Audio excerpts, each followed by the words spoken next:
continue. Section B, different levels of heat. Okay, before we continue, any questions on what we said so far?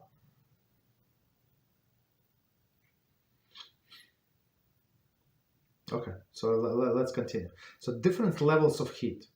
So, so we have Kli Rishon and Kli Sheini.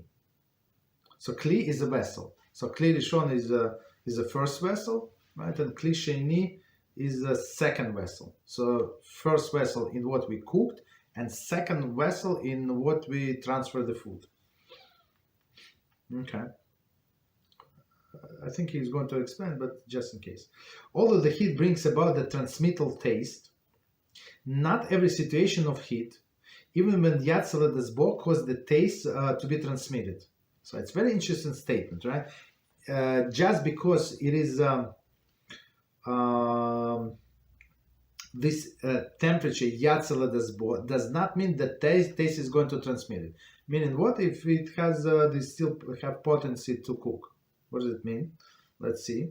There's a difference between the foods in Kli Rishon, the original cooking pot, and foods the Kli Sheini, the utensil into which the food was transmitted from Kli Rishon. Okay, so as we said, so you have now I'm going to simplify, right? So you have a soup, right? So you have this meat soup, right? In Kli Rishon meaning in the original pot that it was cooked, that was on a heat. Now you removed from the heat, and now you took what is it called? Like ladle, right? Ladle to pour the soup into your plate. So let's say, forget about ladle, it's secondary, tertiary. Let's say your plate, it's already like a secondary. This Kli Sheini, right? Kli Sheini. So if for sure in a first utensil, if some like piece of cheese, right, fell into that pot and it's Yatzel Desbo, it's going to cook for sure. So in a second utensil, maybe not. So why maybe not? Because the temperature is going to drop like very fast. Okay. In opinion of the most poskim, the heat of Kli Sheini, even if Yatzel Desbo, cannot cause the discharge or absorption of taste. Okay, so most poskim say that in this plate, so not in a pot, in a plate, right, in a bowl of soup. So it's not. So maybe the taste is not going to be absorbed. So one more time. In opinion of the most poskim, the heat of the Kli Sheini, right, I mean it's like in your bowl of soup, even if Yatzel Desbo cannot cause the discharge or absorption of the taste. Okay, so technically, in simple words, that it's not going to cook in your bowl, right? Okay, according to majority of the opinion. In their opinion, it is if kosher food falls into non-kosher hot liquid. If kosher food falls into non-kosher hot liquid, there is a Kli Sheini. The food can be washed and remain kosher. Okay, so for example, I don't know how it happened, but let's say you have somebody, I don't know, you eating in your office in a cafeteria, right? And somebody is eating soup next to you, not kosher food, and you have your kosher piece of chicken, and by accident this chicken fell into somebody's place in a plate. Hopefully it's not splash everybody, right? And so technically, since it is a bowl, since it is a secondary vessel, right? So you can take this chicken, go wash.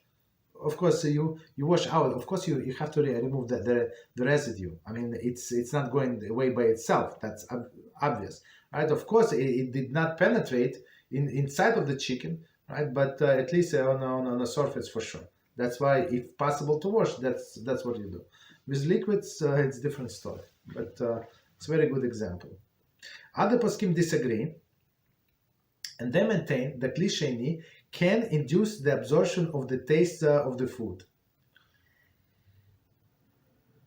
Okay. Thus, if, for example, a dairy spoon is put into the bowl of hot chicken soup, so here we go. According to the first opinion, it must merely be washed, while according to the second opinion, it must be kosher. A Rav must be consulted. Okay, so it's very, very interesting. So that's one opinion says if in a secondary vessel it's not going to cook, and the second opinion said no, in secondary vessel it's going to cook. Again, if the temperature is Yatzal this bowl. And just to draw the parallel, that's what we do on Shabbos, right? How do we make a coffee in Shabbos? So according to the first opinion that we just mentioned, that in second vessel is not going to cook. So technically, you can put your sugar, right? Sugar and coffee into your cup and pour. No, you cannot pour. No, that's a different story. Sorry, it's not a good example. So we cannot pour directly from water urn. Why is that? Because it is when you pour from the primary vessel, it's like a primary vessel, so it's not going to work. That's why we make a coffee always in a second cup. So water heater, right? You put water in that cup, and then you pour in another cup. For sure, it's not in the third cup. In a third vessel, nobody said it's cooking, unless there is special foods. There are like 4 special foods. Okay. That is going to cook into even in a tertiary vessel if it's temperature Yatzal as well. So one more time, just so remember 2 opinions. First opinion said it's not going to cook in a secondary vessel. That's why if you have the meat soup, right, chicken soup. Your mother-in-law came to visit you, right? She took the plate while you were busy with the kids, right? She took not the plate, the spoon, right, from wrong drawer, even though it says dairy, who reads, and she tried to eat. So according to the first opinion, you just have to wash it, no problem, and you don't have to kosher it. But according to the second opinion, no, they say no. The foods, everything, if it's above Yatzal, for sure is going to cook. So according to this opinion, you have to kosher this spoon, right? How do you kosher? You put it in a hot water, in the boiling water, and then you put it in the mikveh and dip in the mikveh, and you can use it, no problem. Okay, of course, but before that, you have to wash it like with regular water, like with the soap water, and you have to let it dry for 24 hours, right? Do not touch for 24 hours, and then you can kosher it. That's the procedure. Continue. Number 2. I understand it's a lot of technical material, but please buy this book so you can go over the same information. Because if you hear it for the first time, it's like you're going to fall asleep in 37 seconds.